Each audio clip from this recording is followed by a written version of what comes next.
Schell in Arizona, another Arizonan. We're getting lots of zonies today. And I'm just taking them in order. I'm not giving people from Arizona preference. So how you doing today, Schell? I'm well. Thanks for taking my call, Rudy and Jim. So I'll just get down to it since I know we are short on time. Essentially, my brother and his wife are very hardcore evangelical Christian.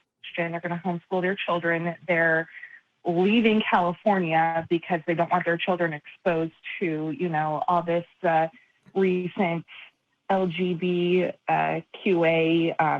awareness, essentially.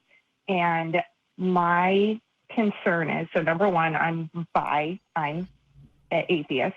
How do I expose my nibblings, who are still young, 2 and 6 months, to these other sides of social justice issues, to, science, because they're young earth creationists? And do I need to do it in a way that is respectful to how they want to raise their children? I would say, like, right from the start, I would never want to, I wouldn't want to advise someone, like, how do I secretly get these kids exposed to stuff their parents don't want them to know about? Like, I would be cautious right there, just because I know on the flip side, if I ever have a kid and my parents go to their elders about, we want to spend time with our grandchild, but we don't know how to surreptitiously teach them about the Bible without their parents knowing. Like, that's not a conversation that should be happening on either side, I don't think.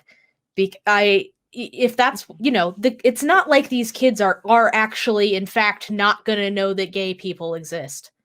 That's not going to happen pretty much no matter where you live in the United States, unless they are in some kind of actual cult where they don't watch any TV or get any news media information at all. It's unlikely that they're not going to at least know about it.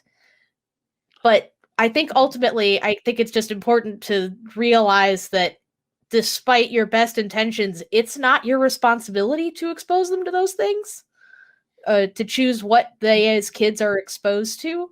If their parents don't want them to have certain influences on them, at least at a very young age, there's pretty much nothing that you could ethically, respectfully do to make that happen.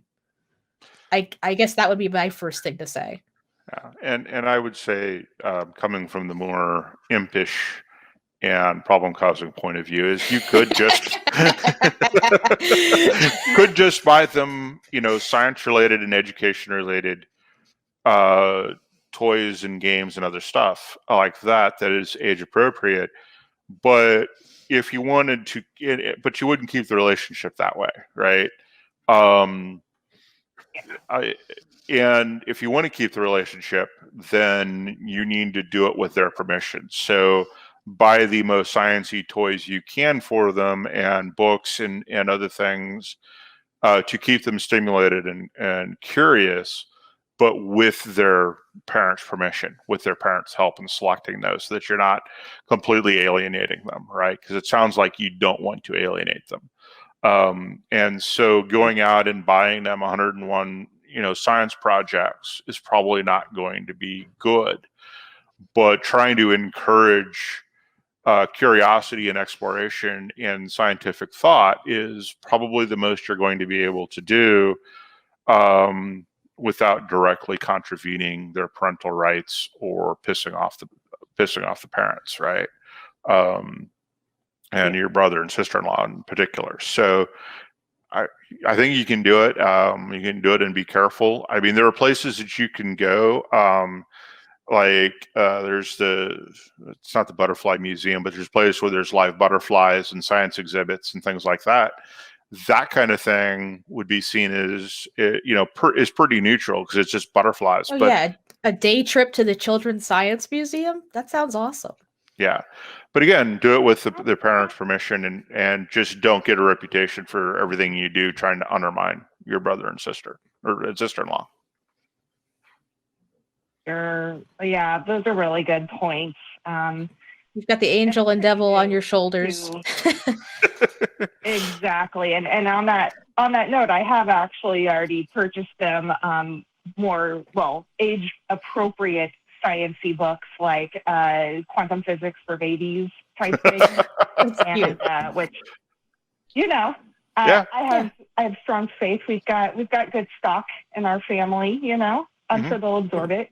But yeah, I'm really, thanks for kind of backing me, or well, giving me some direction, because I was really kind of hesitant on, I don't want to, you know, overcome their rights as parents, and I don't want to be surreptitious. I do try to be outspoken, and when, you know, they kind of start projecting bigoted views, I will answer in like a, you know, well, I won't say respectful manner necessarily, but I definitely let them know there are other opinions on it, and that I will not hold back in the presence of my nibblings if they were to, you know, make comments in front of them that I disagree with.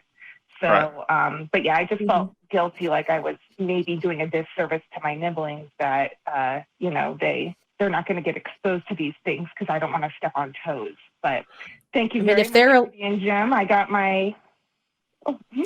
But I was just going to say, if they're around you, then they are exposed to an LGBT person. That's something right there. I mean, and you shouldn't be expected to never talk about yourself. You know, if you say, oh, I just had a great date with this nice lady yesterday, and they try to shush you, it should be like, what? I'm literally just talking about something totally normal. You know, nothing wrong with that at all. Like, just updating you on my day. Like, all right. Well, thanks so much, you guys. You have a great Sunday. All right, you too. Bye. Alrighty, and happy Mother's Day to anyone who might be a mother. Yes, thank you. You know what? I'm going to happy Mother's Day myself, because I consider myself the mother of my cats. Yes, so that probably goes to pet parents as well as people parents as well. Happy Mother's Day to everybody.